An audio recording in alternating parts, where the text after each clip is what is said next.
Sunlight torch of చేయలేదు, పర్వాలేదు. But అక్కడ గోడ మీద నీడ ఉల్టా కనిపిస్తుంది. దీనికి కెమెరా టెక్నిక్ అంటాం మనం, పిన్ హోల్ కెమెరా సిస్టమ్. కులదేవత భువనేశ్వరి అంటే రాజ్ కులదేవత. మానవ ధర్మ ಒಂದೇ, ಎಲ್ಲರೂ ಆಲ್ ಈಸ್ ఈక్వల్.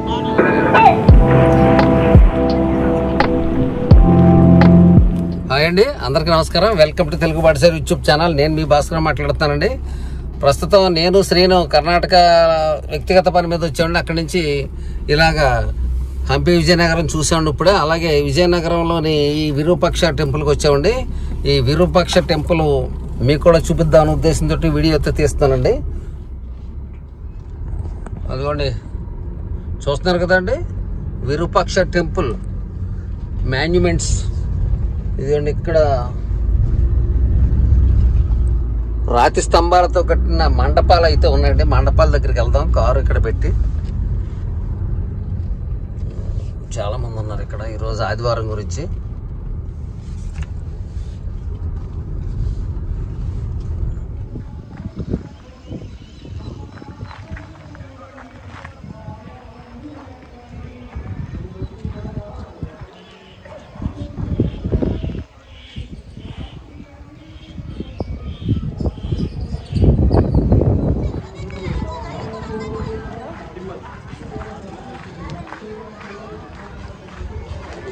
చూస్తున్నారు కదండి, విరూపాక్ష దేవాలయంలోని రాతి మండపం. ఇక్కడ ఏదో కార్యక్రమం కూడా జరుగుతుందండి. ಕೂಡಲ ಸಂಗಮ, ಶರಣಭೂಮಿ ಬಸವ ಕಲ್ಯಾಣ, ತ್ಯಾಗಭೂಮಿ ಸುಕ್ಷೇತ್ರ ಉಳವಿ, ನಮ್ಮ ಧರ್ಮಧ್ವಜ, ಷಟ್ಕೋನ ಇಷ್ಟಲಿಂಗ ಸಹಿತ ಗುರು ಬಸವಧ್ವಜ, ನಮ್ಮ ಧರ್ಮದ ಧ್ಯೇಯ ಜಾತಿ ವರ್ಣ ವರ್ಗರಹಿತ ಧರ್ಮ ಸಹಿತ ಶರಣ ಸಮಾಜ ನಿರ್ಮಾಣ, ಕಲ್ಯಾಣ ರಾಜ್ಯ ನಿರ್ಮಾಣ. ఇక్కడ వీరశైవ మతానికి చెందినటువంటి లింగాయతుల సమావేశం జరుగుతుందండి. వాళ్ళకి ఆరాధ్యుడు బసవన్న అండి. బసవన్న అంటే మనకి చెప్పాలంటే కనుక గౌతమ బుద్ధుల్లాగా ఆయన ఒక సంఘ సంస్కర్త. కుల మతాలకు వ్యతిరేకంగా పోరాడి, మూఢనమ్మకాలకు వ్యతిరేకంగా పోరాడినటువంటి మహాజ్ఞాని ఆయనను అనుసరించే వాళ్ళంతా ఈ లింగాయత వంశస్థులండి. వాళ్ళదే వీరశైవ మతం. ఈ మతానికి ప్రధాన మార్గదర్శి బసవేశ్వర స్వామి అండి. ఈయన కర్ణాటకకు చెందిన వ్యక్తి. 12వ శతాబ్దంలోనే ఆ రోజుల్లో ఉన్నటువంటి మూఢనమ్మకాలకు వ్యతిరేకంగాను, అలాగే కొన్ని దురాచారాలకు వ్యతిరేకంగాను పోరాడి ఇక్కడ గొప్ప సంఘ సంస్కర్తగా కీర్తింపబడుతున్నాడండి ఈ రోజుకి. ఇక్కడ ఈ సమావేశం దేనికోసం జరుగుతుంది ఏంటని అక్కడ కొంతమంది ముఖ్యులను అడిగి నేను కొన్ని సమాధానాలు అయితే రాబట్టానండి. వాళ్ళు చెప్పేది కూడా ఒకసారి విందాం. ಅವರ ವಿಚಾರಗಳು ಎಲ್ಲ ಕಡೆ ತಿಳಿಸೋದು, ಮಾತಾಡ್ತಿರೋದು. ಆಮೇಲೆ ಮಾನವ ಧರ್ಮ ಒಂದೇ, ಜಾತಿಗಳು ದೈವ ನಿರ್ಮಿತವಲ್ಲ, ಮಾನವ ಕಲ್ಪಿತ. ಇದರಿಂದ ಆಮೇಲೆ ಇಲ್ಲಿ ಸಮತಾವಾದಿ, ಪ್ರತಿಯೊಬ್ಬರು ಹೆಣ್ಣು ಗಂಡು ಭೇದ ಇಲ್ಲ, ಸನ್ಯಾಸಿ ಸಂಸಾರಿ ಅಂತ ಭೇದ ಇಲ್ಲ, ದೊಡ್ಡವರು ಸಣ್ಣವರು ಅಂತ ಭೇದ ಇಲ್ಲ, ಬಡವ ಶ್ರೀಮಂತ ಎಲ್ಲರೂ ಆಲ್ ಈಸ್ ಈಕ್ವಲ್. ಧರ್ಮ ಎಲ್ಲರೂ ಒಪ್ಪುವಂತ ನಡೆ ನುಡಿಗಳನ್ನೆಲ್ಲ ಈ ಒಂದು ಬಸವ ಧರ್ಮದಲ್ಲಿ ಅಳವಡಿಸಿಕೊಂಡಾಗಿದೆ. ఎక్కడి నుంచి వచ్చారు మీరంతా? బళ్ళారి, ಹೊಸಪೇಟೆ, ರಾಯಚೂರು, ಕೊಪ್ಪಳ, ಗಂಗಾವತಿ ಸುತ್ತಮುತ್ತಲಿಂದ ನಾವು ಬಂದಿದ್ದೀವಿ. లింగాయతుల సిద్ధాంత ప్రకారం మానవ జాతి అంతా ఒకటే. కుల మతాలు, వర్గ భేదాలు, పేదవాడు ధనికుడు అనే భేదాలు ఉండకూడదని, సర్వమానవ సౌభ్రాతృత్వానికి తామంతా కట్టుబడి ఉన్నామని ఈ యొక్క బసవేశ్వర స్వామి చెప్పిన దాని ప్రకారం ఈ లింగాయతులు దాన్నే పాటిస్తున్నారండి. అలాగే మనకి ఇంకా చెప్పాలంటే తెలుగులో పాల్కూరి సోమనాథుడు ఈ బసవేశ్వరుని గురించి తెలియజేస్తూ బసవ పురాణ అనే కావ్యాన్ని కూడా మనకి తెలుగులో రచించడం జరిగిందండి. విరూపాక్ష దేవాలయం దగ్గరలోనే ఏకశిల నంది అండి. ఇది చూస్తున్నారు కదా, నంది, ఏకశిల నంది. అద్భుతంగా ఉన్నాయండి కట్టడాలు ఇవేని.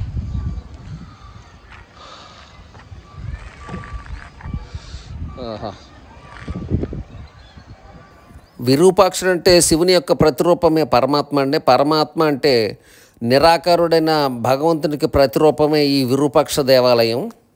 తనకి తపోభంగం కలిగించిన మన్మధుడిని శపించిన తర్వాత శివుడి పేరు విరూపాక్షుడిగా మారిందని చెప్తారండి. ఇక్కడ విరూపాక్ష దేవాలయాన్ని యునెస్కో ప్రపంచ వారసత్వ సంపదగా గుర్తించిందండి.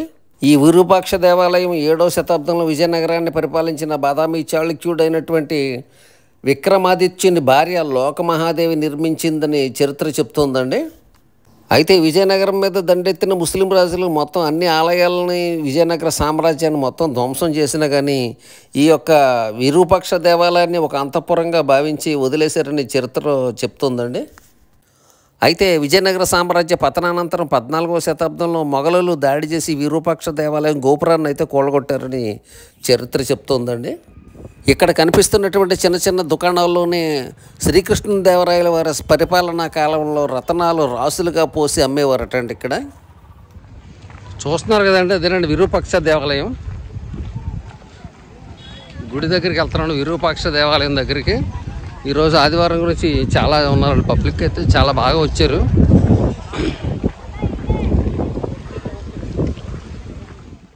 వజ్రాలు, ముత్యాలు, రత్నాలు ఇటువంటి ఈ చిన్న చిన్న షాపుల్లోనే ఆ రోజుల్లో రాసులుగా పోసి అమ్మేవారటండి. ఈ దుకాణాలు ఈ రోడ్లో స్ట్రీట్ మార్కెట్ రెండు వైపులా ఉంది, మీరు చూడొచ్చు ఇక్కడ.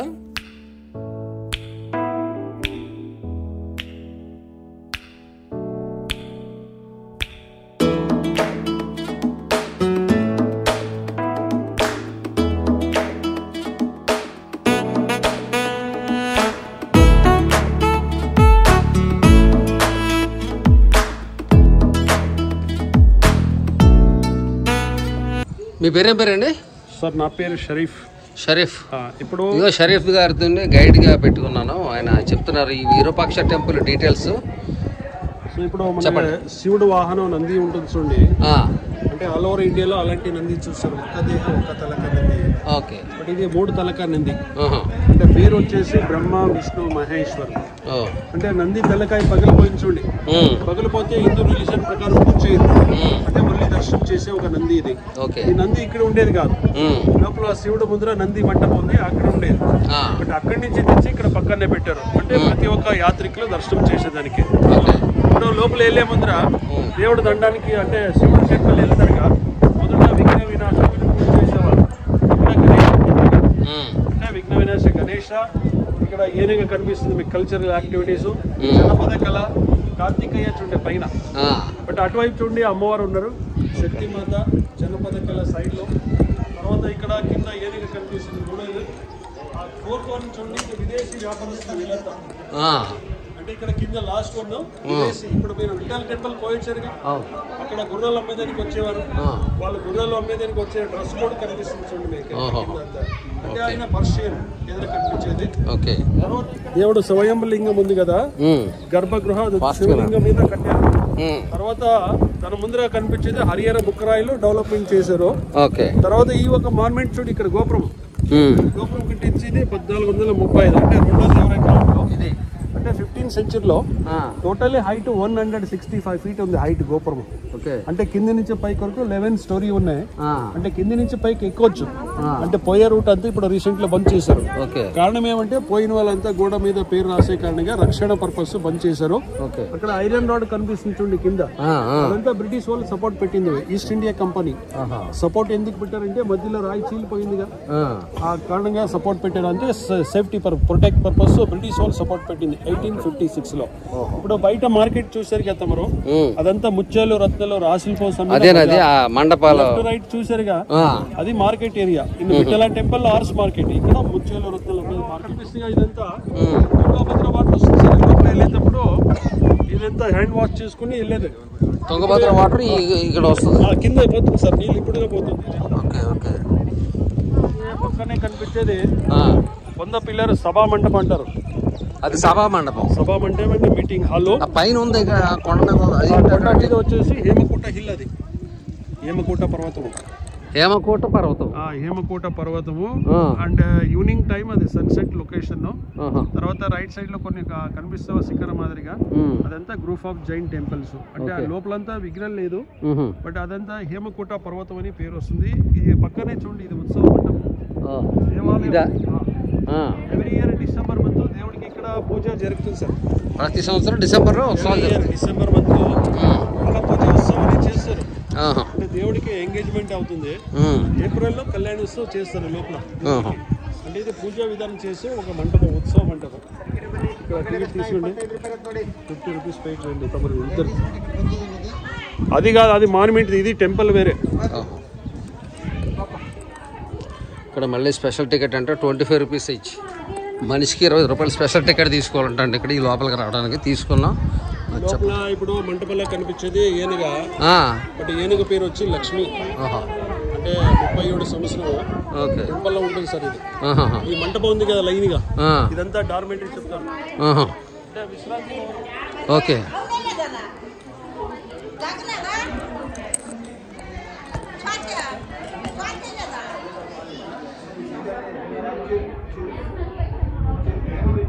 ఇక్కడ 5 పీఠాలు ఉన్నాయి చూడండి. 5 పంచపీఠాలు ఇక్కడ. Okay okay. So first one దీపస్తంభం, అంటే దీపాలు వెలిగించేవారు విశేష పూజ రోజు. ఓకే. రెండోది ఉంది కదా, బ్రహ్మపీఠం అంటే ప్రశ్నాపీఠం అంటారు. ప్రశ్నాపీఠం అంటే నీ మనసులో కోరిక అడిగేది. మూడోది ఇది బలిపీఠం, నైవేద్య పీఠం అంటారుగా, దీని మీద అన్నం వేస్తారు. నాలుగోది ధ్వజస్తంభం, అంటే ఫ్లాగ్ కడతారు ఏప్రిల్లో. ఈ బయట ఒక నంది చూసారుగా, ఆ నంది మొదటి ఇక్కడ ఉండేది ఈ నంది మండపంలో. అంటే ఇక్కడ ఇంట్లో చూడే 3 నంది పెట్టారు. చూడే కింద సాష్టాంగ విధానం. సాష్టాంగ విధానం ఇప్పుడు విఠల టెంపుల్లో చూసారుగా తమను. అంటే లోపల అంటే దేవుడు దండానికి అంటే శిఖరానికి ఏ విధంగా దండం పెట్టేవారని ఇక్కడ బ్యాచులర్, అక్కడ చూడండి మ్యారేజ్ తర్వాత వీళ్ళంతా పరివారం. ఇప్పుడు నవరాత్రి టైంలో యజ్ఞకొండం ఇది.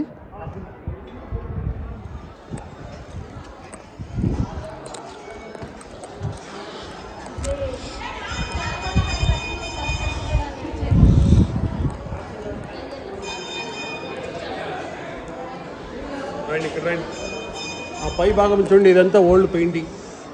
ఓల్డ్ పెయింటింగ్ అంటే కలర్ ఇది వనస్పతి కలర్, ఇదంతా ఇలాంటి కలర్ తమను ఆంధ్రాలో లేపాక్షిలో చూస్తారు. అజంతా ఎల్లోరా కేవ్స్ ఉంది అక్కడ చూస్తారు, మైసూర్ ప్యాలెస్ లో చూడొచ్చు. బట్ ఇదంతా ఫ్లవర్ లిక్విడ్, వెజిటేబుల్, ఇలాంటి జంగల్ ఫ్రూట్ ఉండేగా ఇక్కడ చూస్తాం. సో దాని ద్వారా చేసిన ఇది పెయింటింగ్స్ ఇదంతా. ఓకే. ఫస్ట్ లైన్ లో చూడండి అక్కడ ఎదురుగా. సో ఇది మిడిల్ లో చూడండి విద్యారణ్య స్వామి. అంటే విద్యారణ్య స్వామి పల్లకలో కూర్చున్నారు చూడండి, కనిపిస్తుందా?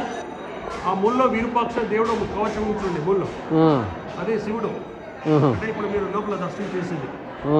రెండో లైన్ లో చూడండి కౌరవ అండ్ పాండవులు, అంటే వారు జరిగేది సన్నివేశం, యుద్ధం చేసే ఒక సన్నివేశము, మహాభారత యుద్ధం. ఆ మూడో లైన్ లో వచ్చి ఇది ద్రౌపది స్వయంవరం, థర్డ్ ఇన్కర్. ఇక్కడ అర్జున చేప కొట్టే విధానం చూడండి, ధనుసు చేస్తున్నారుగా. రైట్ లో చూడండి చేప కొట్టిన విధానం పెయింటింగ్ కనిపిస్తుంది. మధ్యలో Arjuna and Draupadi Kalyanotsavam. Fourth line లో దశావతారాలు ఉన్నాయి చూడండి, విష్ణు అంటే దశావతారం. ఇప్పుడు విఠల టెంపుల్ లో కార్వింగ్ చూసారు, ఇక్కడ పెయింటింగ్ చేశారు చూడండి దశావతారము. ఇది చూడండి ఇక్కడ, ఇది త్రిపుర దహనం. త్రిపుర అంటే తారకాసుర ఫ్యామిలీ ఉంటారుగా, తారకాసుర ఫ్యామిలీ. బట్ వాళ్ళు రాక్షసులు, వీడు రథాలు ఉన్నారు కదా సార్, ఆయన శివుడు. అంటే తారకాసుర ఫ్యామిలీకి శివుడికి యుద్ధం జరుగుతుంది. అప్పుడు శివుడు ఒకే బాణంతో ముగ్గురిని కాల్చేది. తన పేరు వచ్చేసి త్రిపురాసుర సంహారం. ఇప్పుడు లోపల దర్శనం చేస్తారు కదా దేవుడు, విరూపాక్ష అని రెండో పేరు, మొదటి పేరు పంపాపతి. బట్ పంపాపతి పోయి విరూపాక్ష పేరు ఎలాగొచ్చిందని ఈ పెయింటింగ్ చూడండి ఇక్కడ. సార్ ఇక్కడ పైన పెద్ద పెయింటింగ్ కనిపిస్తుంది. రైట్ సైడ్ లో దేవుడు ధ్యానంగా కూర్చుని పెయింటింగ్ ఉంది. చారైట్ లో మన్మత అంటే కామదేవ్, అయినా డిస్టర్బ్ చేశారు కదా శివుడికి. అప్పుడు శివుడికి కోపం వచ్చి 3 కళ్ళు తీసి మన్మతని కాల్చే విధానము. అంటే మన్మతని కాల్చినాక దేవుడికి పేరు మారుతుంది, విరూపాక్ష అని పేరు వస్తుంది సార్. విరూప అంటే కోపము, పక్ష అంటే కళ్ళు.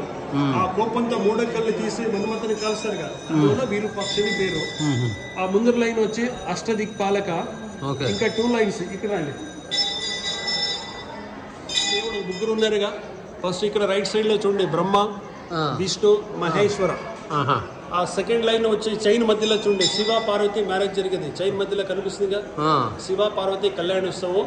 టోటల్ ఈ పెయింటింగ్ అంతా 1510 లో చేసింది. ఇదంతా కృష్ణదేవరాయ పీరియడ్, 1510 కలర్ ఇదంతా. అప్పుడు కృష్ణదేవరాయలు పరిపాలన ఉన్నారు. బట్ ఇవన్నీ ఇప్పుడు కొత్తగా వేసింది, భక్త మార్కండేయ, మహిషాసుర మర్దిని. అక్కడ మీ ఎదురు చూడండి శివ ఫ్యామిలీ ఉన్నాయి, శివ పార్వతి గణేష్ కార్తీక. చూడండి ఇది శివుడు కళ్యాణోత్సవం. మ్యారేజ్ జరిగేది. శివ పార్వతి, బ్రహ్మ అండ్ విష్ణు, లక్ష్మి, సరస్వతి, నారద, నంది, దేవగణ, ఇవన్నీ న్యూ కార్వింగ్స్ అనమాట. ఓకే. అంటే ఆల్ ఓవర్ ఇండియాలో మీరు దర్శనానికి వెళ్తే ఇది ఎంతకాలం అయి ఉండొచ్చు ఈ పెయింట్స్ తయారు చేసి? 100 years. బట్ ఇక్కడ బ్రిటిష్ టైం కంటే ముందు, ఇప్పుడు మన స్వాతంత్రం వచ్చినప్పుడు అది ఇక్కడ మీకు లోపల వెళ్తారుగా, లోపల వెళ్ళేది ఇది మెయిన్ గేట్ రాజ కుటుంబానికి. ఇప్పుడు మనకి లేదు ఏమంటే సైడ్ నుంచి ఎంట్రెన్స్ కొన్ని, ఇది రాజమార్గం. అందువల్ల కన్నడ భాషలో రాశారు చూడండి, 3వ ద్వారం ఎంట్రీ లేదు, ఇప్పుడు కింద ఉత్తర ద్వారం నుంచి లోపల వెళ్ళండి అని. ఇప్పుడు మనం వెళ్ళేది కామన్ ఎంట్రన్స్ కింద నుంచి. ఓన్లీ మహారాజుల ఎంట్రన్స్.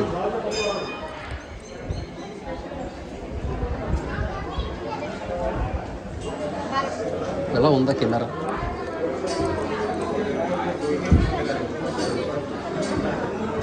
లేదా వీడియో బంద్ చేయండి, లేదంటే అన్ని డిలీట్ చేస్తారు వాళ్ళు. ఎలా మళ్ళీ చెప్పండి. ఆ చిన్న హోల్ నుంచి అంటే సూర్య హెల్త్ వచ్చేది, గోడ మీద లైట్ ఆఫ్ చేయండి, క్లియర్ కనిపిస్తుంది. సన్ లైట్ టార్చ్ ఆఫ్ చేయాలి, పర్వాలేదు. బట్ అక్కడ గోడ మీద నీడ ఉల్టా కనిపిస్తుంది. దీనికి కెమెరా టెక్నిక్ అంటాం మనం, pin hole camera system. Painting లేదు, ఆ నీడ ఎప్పుడు ఇంకా అలాగే ఉంటుందా? ఎప్పుడు సూర్య ఉదయం వరకు, ఉదయం నుంచి అస్తం వరకు. సూర్య అంటే సన్సెట్ అయితే డార్క్ అవుతుంది కదా, అవును, కనిపించదు. అంటే కరెక్టే అండి, అలాగే ఉంటుంది ఉదయం సాయంత్రం. అలాగే ఉండేది కదా, అది లెఫ్ట్ రైట్ కదలేదు కానీ, చిన్నది పెద్దది కానీ ఏమవుదు, ఒకే లెవెల్ ఉంటుంది సార్. ఒకే లెవెల్ ఉంటుంది.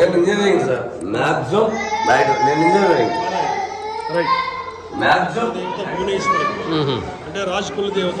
ఓకే. జస్ట్ దర్శనం చేయండి, వీడియో బంద్ చేయండి, దర్శనం చేసి రండి. పైసల మీద ఉండే రాజముద్ర అంటే 4 సింబల్ ఉన్నాయి, సూర్య, చంద్ర, ఖడ్గ, వరాహం. అప్పుడు ఏమంటే గోల్డ్ కాయిన్ మీద ఈ రాజముద్ర తయారు చేసేవారు. ఇప్పుడు ఇండియన్ కరెన్సీ ఉంది, అశోక చక్ర సింహం, పంచధాతు బెల్.